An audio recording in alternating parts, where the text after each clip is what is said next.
He chuckled ruefully. You're talking about Ohara, aren't you? She nodded. I would have done anything to take back that day, yet I couldn't. I had to go on, because Luffy needed me. I swallowed my fears, because Luffy needed me.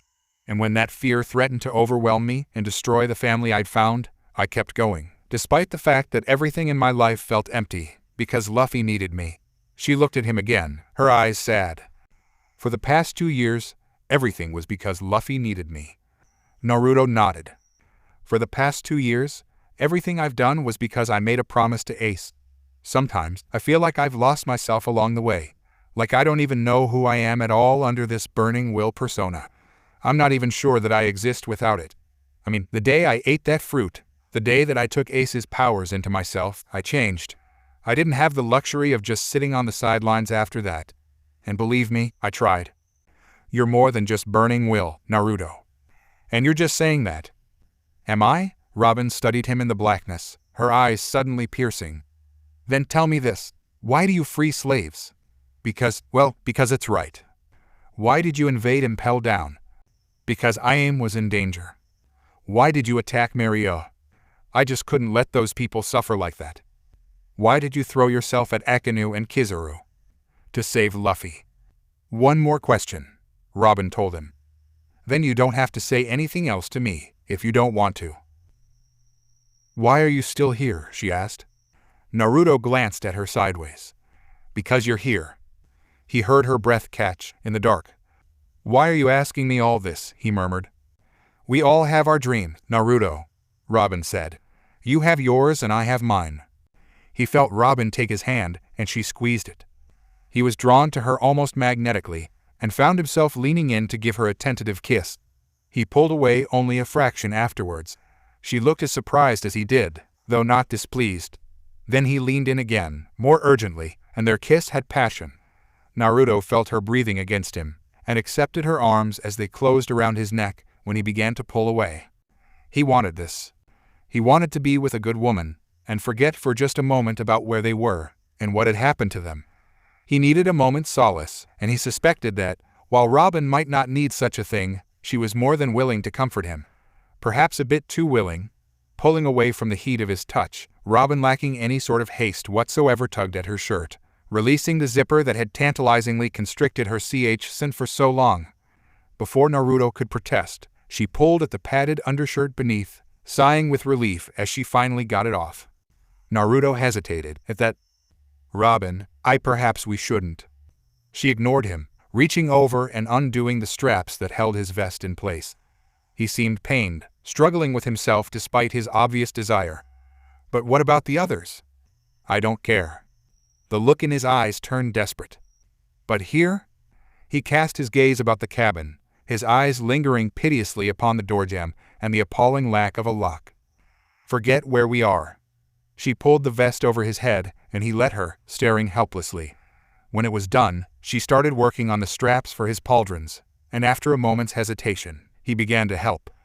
They tugged and pulled and twisted until they eventually got all that blasted, silly clothing off. She untied his stained and soiled undershirt and removed it, unveiling bare skin. He was covered in cuts and bruises, as no doubt was she. His eyes were locked on her with an intensity that threatened to burn her up. The great burning will was a fearsome man. But not all fearsome men were also bad men. Are you certain? He whispered, his breaking husky. There are shhhhh. Robin hushed him quietly, putting a finger to his lips. He stopped and looked at her with such an ache of loneliness, it almost broke her heart. She slowly d his cheek. I am tired of pain, so tired. Aren't you? His answer came as he leaned in, his kiss gentle as if he thought her fragile. And then another followed, and then another. He allowed her to pull him toward the bed, leading him by the hand, allowed her hands to snake their way through his hair, to find their way into the waistband of his slacks with an alarming swiftness as he found the clasp of her bra, his thumbs the supple skin of her back and breast as he fumbled with and unhooked it. A pair of hands sprouted behind the door and gently closed it shut behind them. She pulled the door shut and locked it behind them. She pushed him down and clambered atop him, her lips frantically seeking his. Naruto, she murmured between kisses. Naruto, Robin spoke, more insistently. Wake up.